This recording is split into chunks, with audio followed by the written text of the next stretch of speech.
jornalista, professor, escritor, editor e curador de museus. A nossa entrevista hoje é com Leonel Cars. Leonel, seja bem-vindo. Como eu falei, você é polivalente, mas o início da sua carreira foi como jornalista? Foi, eu era muito menino, eu comecei a trabalhar na Manchete. E o acaso do destino me levou para a revista Sétimo Céu. Eu acho que foi a coisa mais importante que aconteceu na minha vida. Porque houve uma briga do diretor com o pessoal da gráfica e eu trabalhava na redação de dia e de noite eu ia para a gráfica. Então eu fiz um curso completo de artes gráficas. Eu amava ir para a gráfica lá em Parada de Lucas, no Rio de Janeiro. E durante o dia, ou às vezes à noite, eu ia encontrar o Valdir Soriano, ia ao show da Gretchen, no Clube dos Subtenentes e Sargentos da Aeronáutica. Então tudo isso foi dando um colorido muito grande. Eu conheci também dentro da Manchete o meu então sócio, Salvador Monteiro. Me tornei sócio dele numa editora chamada Aprazível, chamada Alumbramento. Aprazível veio agora. A Alumbramento, o Salvador se dedicava a fazer livros feitos à mão. Ele tinha feito um livro todo feito à mão, artesanal. E nós começamos a fazer também livros artesanais. O primeiro livro que a gente lançou foi de Cecília Meirelles, com desenhos de Aldemir Martins. E depois a gente fez um livro lindo, que era Amor Amores, do Carlos Drummond de Andrade, em 1975, quando pela primeira vez ele publicou alguns poemas um pouco mais eróticos. E a partir dessa história, numa edição artesanal de 300 exemplares, assinados pelo poeta e pelo artista, o que é de interessante nisso é que eu acabei, você falou de polivalência, eu acabei, como eu lhe falei, indo ao show da Gretchen e fazendo o livro do Drummond. Então eu acho que esses contrapontos é que são muito ricos na vida. Você é um crítico do papel dos repórteres e dos colunistas. Na sua opinião, qual deve ser o papel desses profissionais? Eu não sei, eu acho que os jornais e as revistas estão com excesso de colunistas. Eu mesmo tenho um blog na Veja, mas eu acho que muitas vezes eu faço essa crítica mesmo. O colunista acaba assumindo o papel da notícia. A apuração da notícia fica mais restrita, fica-se limitado a algumas fontes de telefone, a apuração não é tão alentada como deveria ser, e fica uma opinião do colunista que, por mais pertinente que seja, é sempre subjetiva. O valor da notícia em si, o valor da apuração em si, isso é muito importante para o público. O jornalista profissional, ele não escreve para si mesmo. O colunista, de uma certa forma, por mais que escreva para o outro, também escreve para si. É uma birutice falar isso, mas talvez seja mais ou menos assim. Agora, eu acho que aquele repórter, aquele que está indo atrás da apuração, denodadamente, ele está querendo trazer, extrair, obturar raízes mais incrustadas e trazerem para o público leitor, ou para o leitor da televisão, ou para o espectador da televisão. Eu acho que é muito importante esse papel do repórter. Você vê que até tem um programa de televisão há muitos anos chamado Globo Repórter, e outros, que o repórter também da Record, que dá uma relevância ao papel do repórter. Você vê que o papel do repórter teve que ser tornado em relevo quando ele é a essência do próprio jornalismo. Como você vê o papel das redes sociais? Pois ao mesmo tempo que os usuários podem atuar um pouco como críticos, tem uma superficialidade das informações, mas ao mesmo tempo uma democratização. Como você vê essa dualidade? Eu concordo até agora com tudo que você falou, mas a palavra democratização eu acho relativa. Eu acho que a palavra democracia todo mundo usa, né? Aquela beleza lá do Maduro usa, o cara da Ucrânia usa. A palavra democracia a gente tem que relativizar um pouco. O que eu quero falar com isso? É que eu acho que, de alguma forma, a gente tem que ver os contextos de época. Eu nasci nesse bairro em que você está me entrevistando, das Laranjeiras.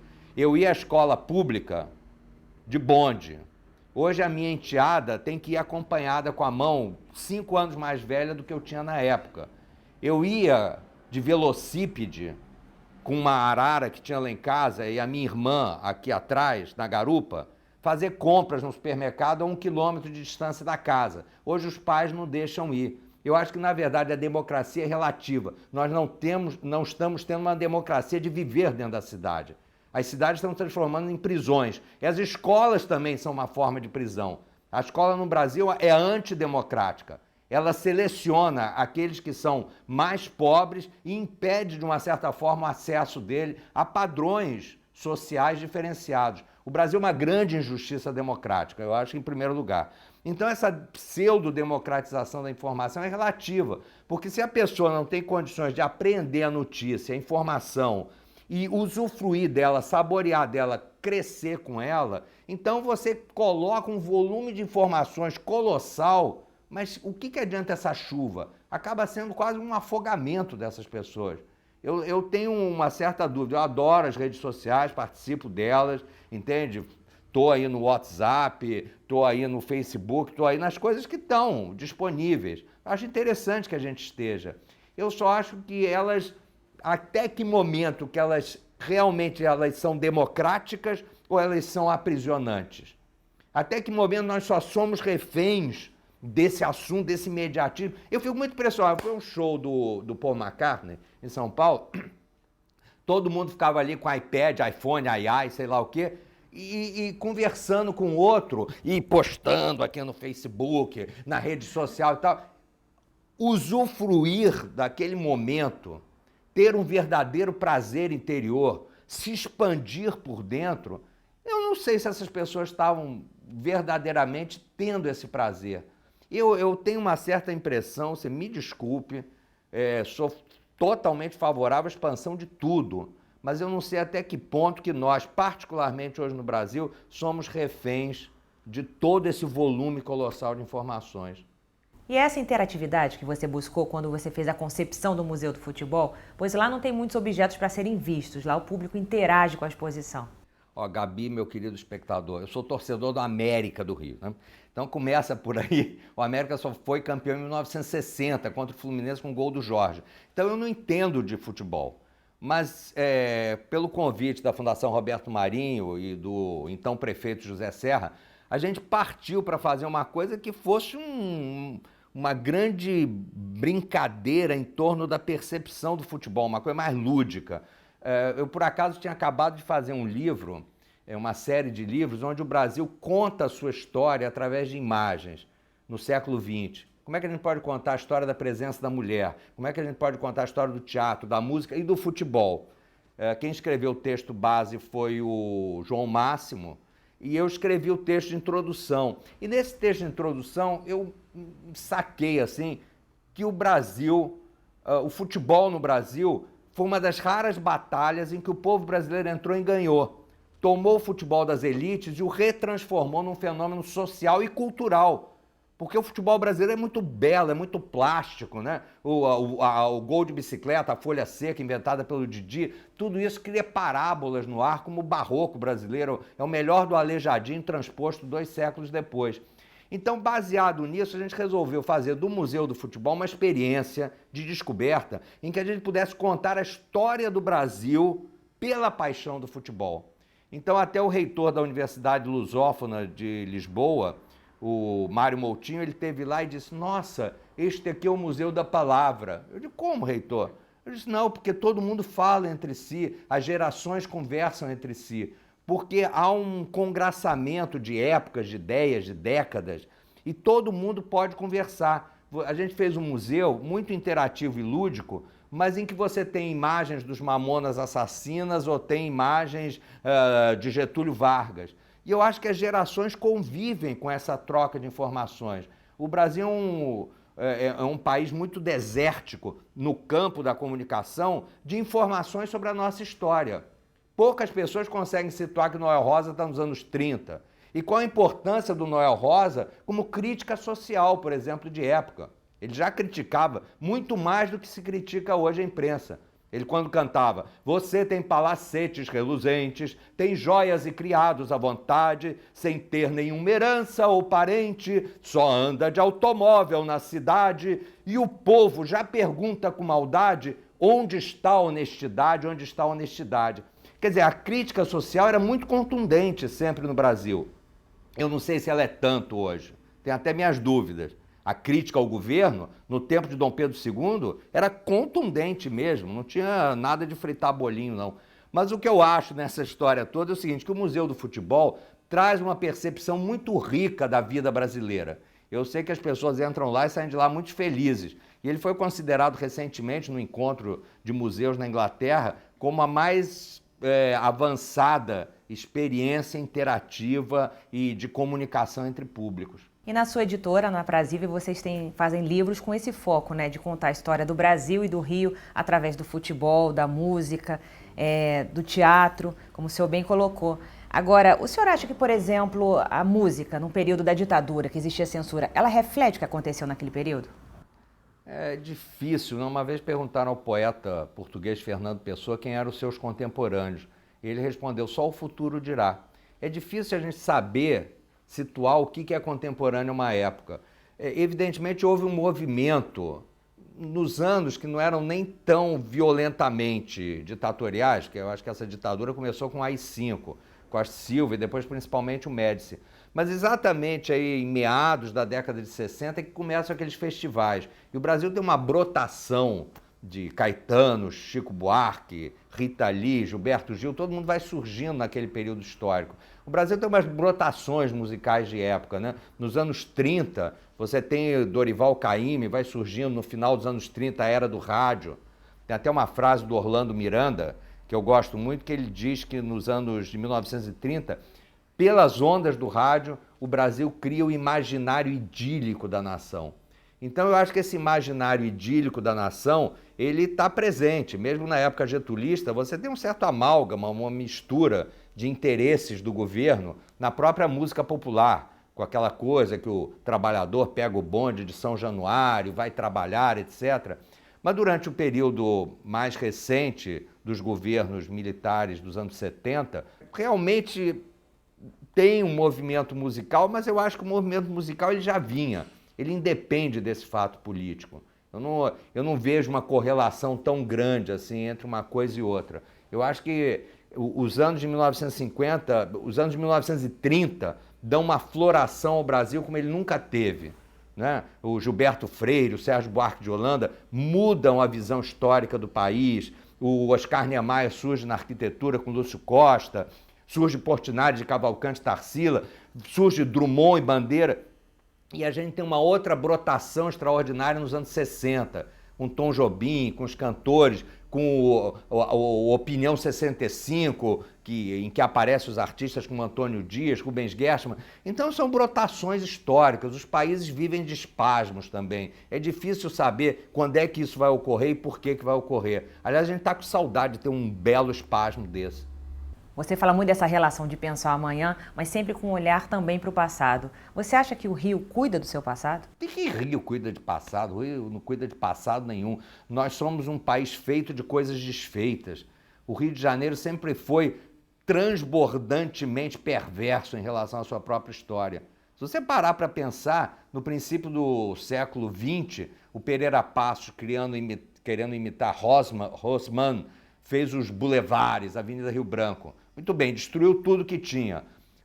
Da destruição que ele fez, levantou 110 prédios. Desses 110 não sobraram nem 10 para contar a história. Estão ali perdidos no meio daquela confusão da Avenida Rio Branco. Quando se criou o Patrimônio Histórico Nacional na década de 30, a partir do projeto de Mário de Andrade, com Rodrigo de Melo Franco, se esperava que ia se segurar essa saga destruidora. Pois bem, logo em seguida se derrubou o conjunto todo que hoje constitui aquela árida Avenida Presidente Vargas, inclusive aquela que era considerada a mais bela igreja do Brasil, que era a Igreja de São Pedro. E assim sucessivamente pela vida fora. O Rio de Janeiro sempre foi caminhando e destruindo a sua paisagem, destruindo tudo. Nós, infelizmente, o brasileiro é o único gentílico de nome que é uma profissão. É o sujeito que carrega o pau-brasil às costas para fora. Nós não somos brasilianos nem brasilienses, como todos os outros povos do mundo. Então nós somos um pouco destruidores da nossa própria terra. O Rio de Janeiro que sobra aí é muito pouco. Sobra pela força, pela pujança do gneiss granítico e da água do mar. Porque se não fosse por isso, também já estava tudo destruído. Eu acho lamentável o processo de destruição que sempre veio ocorrendo e vem por espasmos. No tempo do Marcos Tamoio, prefeito da cidade do Rio de Janeiro, permitiram aqueles monstros que eram as construções de hotéis de até 50 andares na orla marítima.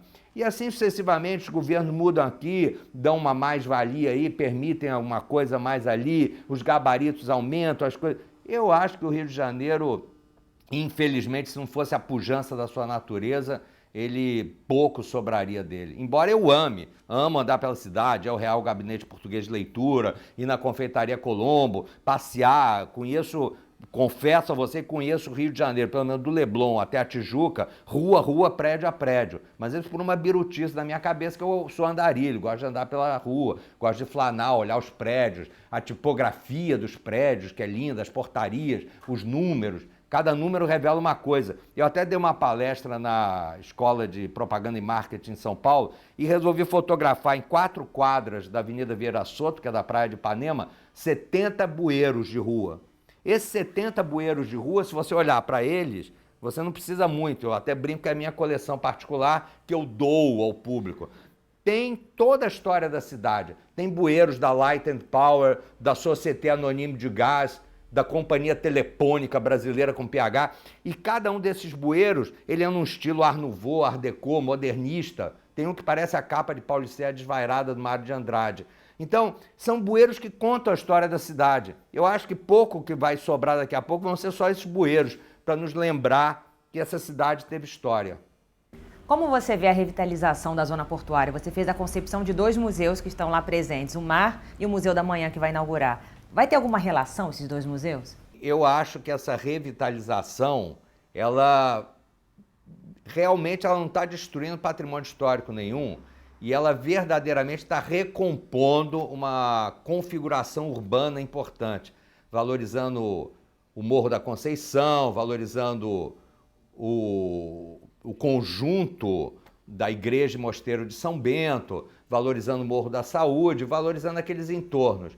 Eu acho que eu sou favorável. E eu sou favorável à derrubada perimetral. Isso é uma dessas desgraças brasileiras, que é o surto juscelinista do progresso a qualquer preço, e que ainda não está bem estudado pela história e que precisa ser revisto, porque se o Juscelino teve democraticamente valores bastante significativos, do ponto de vista de ter se rendido à indústria automobilística, ter destruído o sistema ferroviário brasileiro e ter construído esses monumentos de desperdício em ode ao carro, eu acho isso tudo lamentável. Se você ter uma ideia, o Rio de Janeiro tinha 400 quilômetros de malha ferroviária na década de 50, igual o metrô de Paris hoje. Tudo isso foi posto abaixo.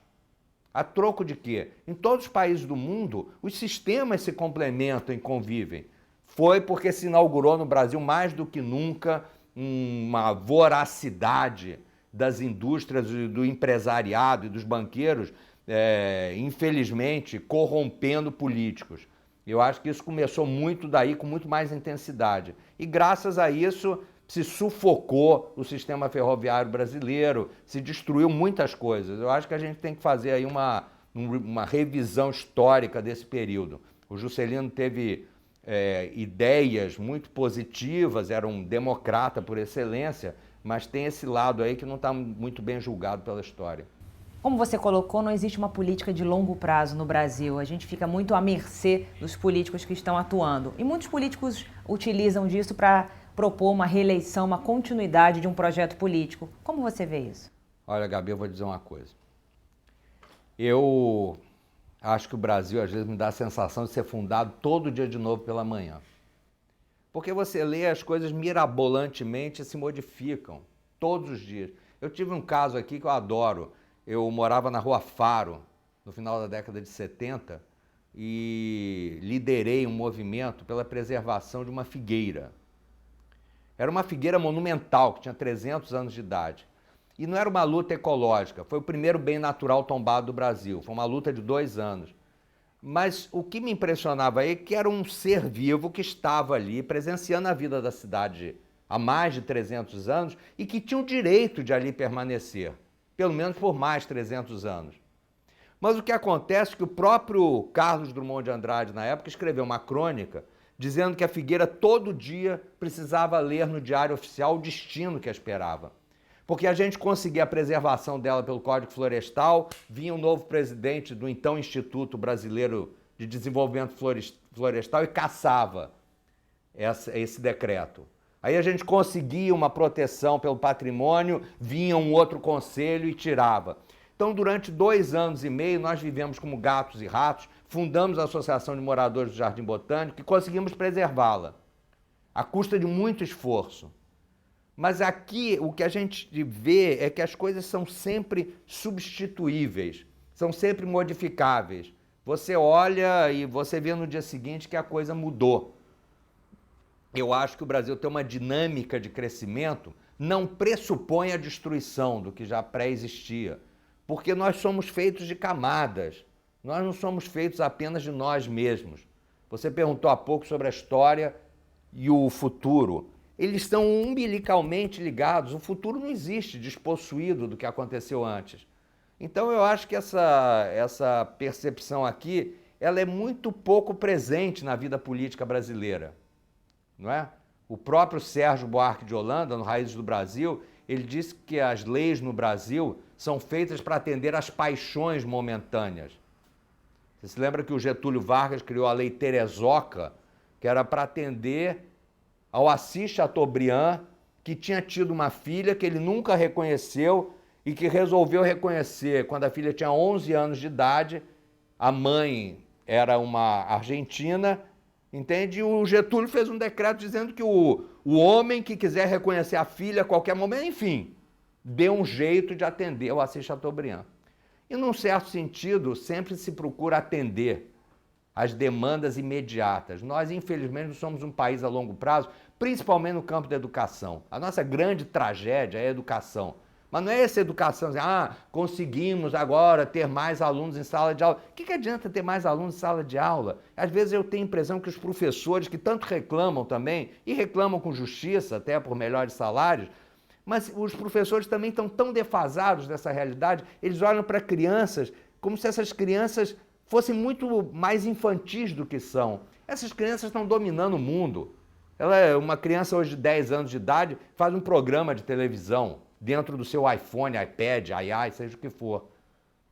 Então eu acho que esses professores, eles não estão também trazendo uma nova estrutura. A Lei de Diretrizes e Bases do Brasil, ela reduz formas a formas. Nós ainda estamos no português, matemática, história, geografia, e o mundo é muito mais amplo. Outro dia, num caderno escolar, eu estava vendo que a aula de geografia dada é a mesma que foi dada a mim há 50 anos atrás.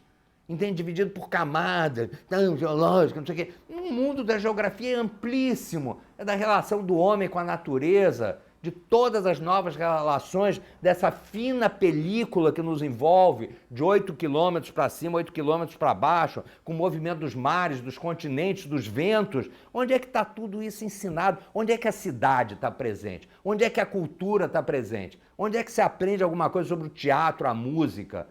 A gente não está aprendendo mais nada, entende? Eu acho que a gente está ficando muito na superficialidade do consumo.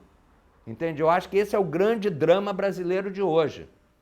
Você me perguntou sobre a história do Rio. Você pega um gato pingado aqui, acolá, vai lá visitar o Real Gabinete Português e acha aquilo uma maravilha. Mas não é isso a história. A história é uma coisa mais ampla, é uma coisa que diz respeito à sua vida íntima com a cidade. É você andar nela, você ter o direito democrático de viver a rua dela sem medo. Eu nasci aqui em Laranjeiras, numa casa de classe média que tinha um muro de meio metro de altura. Até 1973, quando nós nos mudamos, não tinha chave na porta e nunca existiram ladrões. Eu não quero ser nostálgico, mas eu acho que o esquema de vida que nós vivemos hoje e os meios de comunicação propagam e exacerbam muito esse pânico, é quase um sistema de pânico. Nós vivemos reféns, todo mundo entra atrás de uma grade do prédio, entra atrás da grade de sua casa, da grade do seu quarto, as pessoas convivem entre si na própria família, não existe mais o sentido da mesa, da troca, do tempo, todo o tempo é consumido, trocando, respondendo, tem que responder imediatamente, senão o mundo vai desabar. Não vai desabar. Tem até um desejo de se esconder, né? Pois as pessoas acabam colocando vidro fumê nos carros. Faz menos de 50 anos eu ia para casa da minha tia aqui em Barra de Guaratiba. Eu sei que era uma viagem longa. E aí tinha lá na Peixaria, que é um bairro do Rio, tinha na Peixaria um telefone de manivela. A gente girava, aí atendia uma mulher, dizia rural. Bom, era rural, a área é rural. Aí dizia, eu queria falar com 450799, o telefone da casa dos meus pais. Aí ela dizia, o senhor volte amanhã às 5 da tarde para completar a ligação. Sei lá, eu acho que você tinha um tempo de pensar um pouco mais no que você ia falar. Hoje em dia você tem que responder de bate-pronto, tem que estar atento, não sei o quê, aí vai dormir. Eu não sei. Eu acho que nós estamos sendo reféns de uma informação superficial, tosca, que interessa muito mais ao consumo do que realmente a viver a vida. Dar um tempo de silêncio, um tempo de détente, que é uma expressão que se usava durante a guerra. Um tempo de paz para ouvir uma coisa. Como é que eu posso ler um livro, seja ele qual for, se antes de abri-lo eu não der a mim mesmo um tempo de silêncio para poder observá-lo? Como é que eu posso olhar para uma obra de arte se eu não criar um vazio de silêncio entre o que eu estou vendo e a própria arte, para ela me engolfar, me abocanhar de alguma certa forma? Eu acho que a gente não está abrindo espaços, nem para nós mesmos, nem para o outro. Eu acho que isso é uma grande tristeza de nossa época. Como você colocou, as áreas mais prejudicadas com esse imediatismo são a educação e a cultura. Como você vê o panorama da cultura hoje em dia? Bom, a sua pergunta é ampla. Eu não me sinto tão capaz de respondê-la, mas eu quero te dizer, eu por acaso fui o braço direito do Darcy Ribeiro, quando ele foi secretário de Ciência e Cultura. Depois eu mesmo fui secretário de Cultura e Esporte, no governo do Marcelo Alencar aqui no Rio. E sempre tive muito ligado a todo esse tema. Eu só acho que a cultura não é uma seção dentro da estante, né? A cultura é tudo isso que está aqui, não são apenas esses livros, é toda a vida que está aí fora. Eu acho que a gente está deixando de ser permeado por essa riqueza cultural do país, e nós estamos nos transformando numa pasteurização sem fim. Eu vou para o aeroporto hoje de Fortaleza, ou para o aeroporto de João Pessoa, ao invés de eu comer em Fortaleza, entende, uma castanha gostosa, ou em João Pessoa uma tapioca gostosa, dentro dos aeroportos você só tem a tal vivenda do camarão, não sei se pode citar nome ou não, mas tanto faz. Ou tem a casa do pão de queijo, ou seja, é tudo igual. A noção que você tem um pouco na Europa de PI não é país, PI é região, que as pessoas têm orgulho da sua região.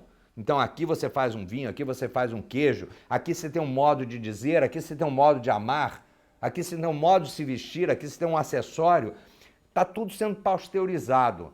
Eu acho que as nações deveriam mudar seus nomes. Uma podia se chamar Prada, outra podia se chamar Louis Vuitton, entende? Porque são os valores que ficam acima. Até nesse movimento dos rolezinhos, que é uma coisa muito interessante, muito fascinante, nas periferias de São Paulo principalmente, tudo aparece a partir do funk ostentação, que é o uso exagerado de anéis, de ouro, bolsas Prada, etc. Tem um lado que é positivo, mas tem um lado que é espantoso, porque os valores brasileiros estão quase que em extinção. Não é apenas os saguis e os mico-leões dourados que estão em extinção. Eu acho que os valores do Brasil, os valores da cultura brasileira estão em extinção. Eu falo muito que uma coisa resulta da outra, né? A pintura do Volpi tem a ver com a rítmica do Dorival Caymmi, o Villa-Lobos tem a ver com o que a Bossa Nova produziu com Tom Jobim, e eu não estou sendo absolutamente nostálgico, eu adoro ouvir funk, eu acompanho todas as coisas dentro dos meus limites. Mas eu acho que a gente está fazendo submergir tudo aquilo que nós somos, e nós estamos nos tornando muito despossuídos de nós mesmos. Quando nós ficamos despossuídos de nós mesmos, nós ficamos despossuídos da nossa cultura. Os países que ganham relevo foi quando eles valorizam a sua cultura. Os norte-americanos surgiram diante dos olhos do mundo por causa da indústria cinematográfica de Nova York, de Hollywood, né? E assim sucessivamente. Eu acho que a gente está perdendo uma grande chance. E eu acho que a escola brasileira, ela não inocula esses germes da boa cultura brasileira, e muito menos as famílias. Elas não têm mais tempo para nada. Bom, o Brasil cresceu recentemente nas pesquisas economicamente, podemos dizer assim, mas se a gente for pegar os índices que medem o desenvolvimento humano, cultura, educação, nós continuamos lá embaixo na tabela. Como você vê isso? O Brasil está bom para os brasileiros? Bom, eu acho que os brasileiros estão um pouco em pânico como eu já mencionei antes, eu acho que isso é triste. Para um país tão amplo, tão arejado e tão rico e tão sambado e com tantas possibilidades, é uma pena que nós nos sintamos prisioneiros, pelo menos nos grandes centros urbanos. Agora, veja alguns dados aqui. Um estudo, acho que de 2012, diz que os países do BRIC, eles registraram em média 2.000 patentes. Rússia, Índia, China. Os Estados Unidos registraram 20.000 novas patentes tecnológicas. O Brasil não registrou 200. Isso daí é um gap, um buraco, um precipício que abre no avanço tecnológico, no avanço da ciência, no avanço do pensamento gigântico. Eu não vou nem entrar nos dados que nós somos o 79º, 80º índice de desenvolvimento humano, ou em qualidade de educação, ou último lugar nos testes de matemática. Mas nós estamos muito mal. Eu acho que tem uma comoção assim, muito apoiada pelos meios de comunicação também, de dizer que a gente, rufar tambores, o Brasil não sei o quê. Mas o Brasil tá se descolando. Nós estamos deixando de ser país emergente para voltarmos a sermos países terceiro-mundistas. Essa que é a verdade. Eu acho que houve um sopro, um arejamento nos governos do Fernando Henrique e no primeiro governo Lula, mas eu acho que de um tempo para cá, principalmente nos últimos anos, a gente está um pouco em banho-maria. Parece que deixou assim para ver o que vai acontecer. Nós estamos com um índice de inflação previsto para esse ano de quase 6%, um índice de crescimento econômico de menos da metade disso, e principalmente eu acho que não há uma mudança a longo prazo ou a médio prazo no campo da qualificação da educação. Sem mudar as bases da educação, a gente não muda. Eu vou dizer uma coisa aqui, pode pegar todos os economistas, todos vão dizer da macroeconomia, microeconomia. Eu acho que o investidor estrangeiro não investe no Brasil por 2 fatores. E é verdade isso. Nós não temos gente qualificada educacionalmente para dar um salto que eles precisam dar nas indústrias de ponta em que eles vão investir. Isso é um problema. Já foi feito um estudo sobre isso. Há uma defasagem de milhões de empregos qualificados no Brasil. Por outro lado, o cara não investe no Brasil por causa do custo do Brasil. Você, para abrir uma empresa, você leva 1 ano. Você, para fechar, você leva 6. Eu tinha uma editora com meu sócio, que já faleceu. Nós não tínhamos funcionários, éramos só nós 2. O nosso contador dizia, eu nunca tive um único problema com a empresa de vocês, ela é perfeita. Eu levei 6 anos para fechar ela. A burocracia é cada vez mais comovedoramente fascinante. Eu, uma vez por mês, tenho que ir para o cartório, enfrentar uma fila para assinar algum pedaço de papel presencialmente. O ministro Hélio Beltrão, que foi ministro da desburocratização do governo militar, deve estar rolando na tumba. Porque cada vez vai piorando o número de papéis, Eu tenho uma pequena empresa, eu tenho um volume de trabalho gigante. Eu não sei os dados exatos, mas parece que aqui no Brasil, com esse custo burocrático, você trabalha 10 vezes mais do que uma empresa norte-americana, por exemplo. Então, eu acho que esses dados, esses emperramentos, é que não se dissolvem, nem diminuem. Eles estão cada vez mais atravancados. Isso é que eu acho muito triste. Bom, mudando completamente de assunto, vamos falar de teatro. O senhor participou da organização de um livro de teatro. E, recentemente, a maior crítica e mais polêmica, podemos dizer assim, que foi a Bárbara Eliodora, se aposentou. Como o senhor vê o papel da crítica? Tanto no teatro como até em outras áreas também. Bom, eu sou um crítico contundente de tudo. E isso, hoje em dia, parece que as pessoas pensam que é uma invasão de privacidade. Eu acho que é uma autodefesa péssima, porque eu acho que a coisa mais extraordinária do mundo é você ser criticado. Eu, desde muito jovem, eu sempre gostei de gente velha. Eu já estou ficando mais velho também, mas eu gosto de continuar a ouvir gente velha, porque eles são críticos, eles nos apontam coisas que são essenciais para a nossa vida e nosso crescimento. A Bárbara Eliodora é um fenômeno extraordinário de honestidade. Até que ponto que as pessoas são honestas quando elas não criticam, por medo, até de serem punidas, né? Vão ser acusadas de bullying, ou vão ser afastadas até de um cargo importante porque ousaram criticar alguém que cometeu erros de português, né? Hoje, eu não sei, eu quando trabalhava em redações, eu era contundente, assim, rasgava, tal, não sei o quê. Eu tive um editor na revista L, que era o Moacir Japiaçu, que ele muitas vezes pegava o texto da repórter e jogava no lixo, um paraibano bom de cepa, um grande jornalista, e dizia assim, minha filha, agora me conte o que você viu. E reescrevia e botava a moça para assinar. Esses textos ganharam até o prêmio de jornalismo. Então eu acho que hoje em dia, não, isso não pode porque você está humilhando. Não está humilhando. Você está fazendo a pessoa crescer. Se você tem alguma coisa de bom para dar para ela, é importante que você dê. Eu acho que a Bárbara Heliodoro a vida inteira distribuiu grandes buquês de generosidade. E a generosidade não é falar bem. A gente precisa ler mais Dostoiévski. Quando a gente lê Dostoiévski, vê que a vida não é feita só de felicidade, de Xuxa, Ana Maria Braga o dia inteiro, não. A vida é feita da contundência da tragédia. Nós temos que viver esses polos para que nós possamos crescer. Nós temos que ser apontados em nossos defeitos para que nós possamos ressurgir. Da morte apenas nascemos imensamente, já dizia Vinícius de Moraes. Eu acho que a gente tem que morrer um pouco todo dia para renascer um pouco todo dia também. A vida não pode ser uma pasteurização, uma superfície. Eu acho que esse teu ponto é muito importante. Eu acho que as pessoas hoje em dia, no campo da crítica de arte, eu confesso a você que eu adoro arte, já fiz a exposição do Vic Muniz, enfim, e várias outras exposições. Estamos fazendo agora uma maravilhosa de uma coleção de um belga brasileiro que mora em Paris e que exatamente ele nunca seguiu a moda.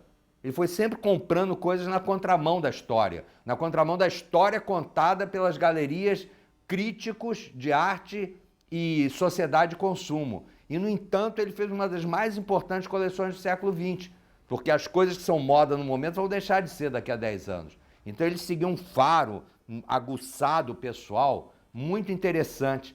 Ele tem uma frase que eu gosto muito, ele diz que as pessoas vão na casa dele e dizem assim, eu queria ter um quadro igual a esse. Tipo, como seria hoje uma Beatriz Milhazes no Brasil. E ele pergunta, mas para que você quer ter um quadro que eu tenho?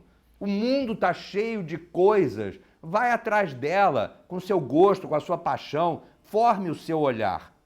Eu acho que os textos críticos hoje de arte, por exemplo, para mim mesmo são ilegíveis.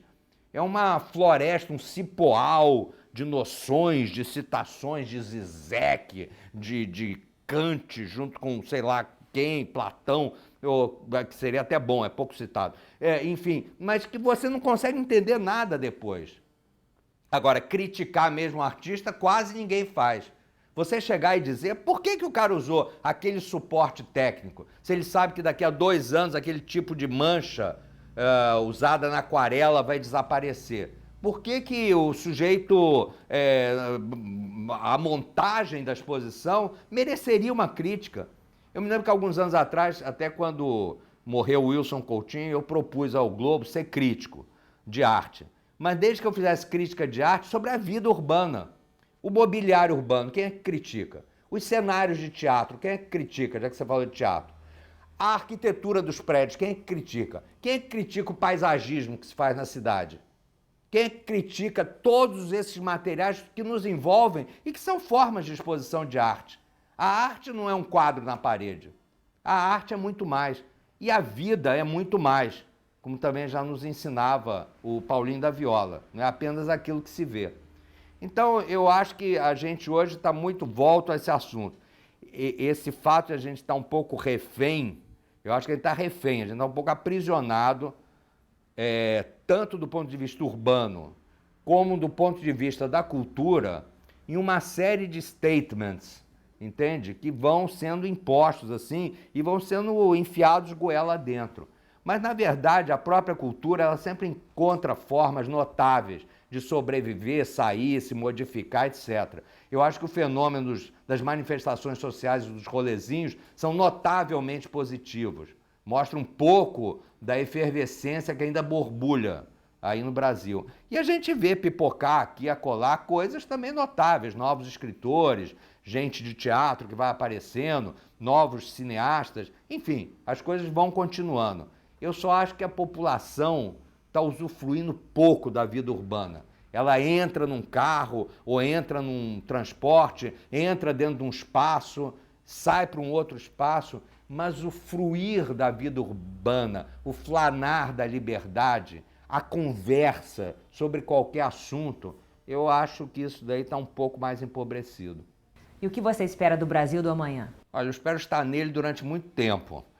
Meu tio-avô faleceu agora aos 103 anos de idade e eu achava ele uma maravilha. Eu encontrei na porta do Teatro Municipal há 3 anos atrás e eu disse: tio Arnaldo, o que você está fazendo aqui?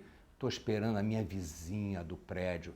Eu vim com ela semana passada aqui ao teatro. Na hora de ir embora, ela me abraçou e me deu um beijo no rosto. Eu quero ver se encontro ela de novo, que eu ando com tanta saudade de cheiro de corpo de mulher. Eu achei isso uma maravilha. Ele disse para mim: o desejo não acaba nunca, as outras coisas podem acabar, o desejo não acaba. Eu tenho um grande desejo de que o Brasil vivifique, não é? Eu, inclusive, botei 2 filhos no mundo, entende? Eu tenho um filho que é jornalista, tem 32 anos, e eu tenho uma filhinha agora que nem completou 1 ano.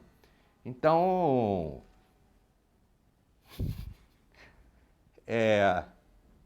eu acho que o Brasil é de uma contundência de riqueza notável. Eu tenho medo de que a gente, sem querer, esteja amordaçando essa riqueza, que só explode aqui e acolá, numa festa de Parintins ou num carnaval. Mas o Brasil é um pouco mais. As pessoas tinham mais tempo para si mesmas e mais tempo para o outro. Nós estamos vendo muito pouco a existência do outro. Nós estamos tendo muita dificuldade de conversar com o outro. Nós estamos tendo muito pouco tempo de viver aquilo que o Brasil sempre teve em excesso, que é uma liberdade de território, uma liberdade de olhar, uma liberdade realmente de usufruir o tempo. Nós estamos um pouco prisioneiros do tempo, né? Nós estamos um pouco circunscritos dentro de ambientes e um pouco manipulados também por todo um volume de informações e de tecnologias. Eu acho que elas são importantes como suporte da vida. No campo médico, elas nos ajudam extraordinariamente. Mas no campo do cotidiano, é tão gostoso a gente conviver. Eu espero que o Brasil do amanhã volte a conviver mais como ele conviveu no passado. Bom, muito obrigada. Foi uma honra entrevistar.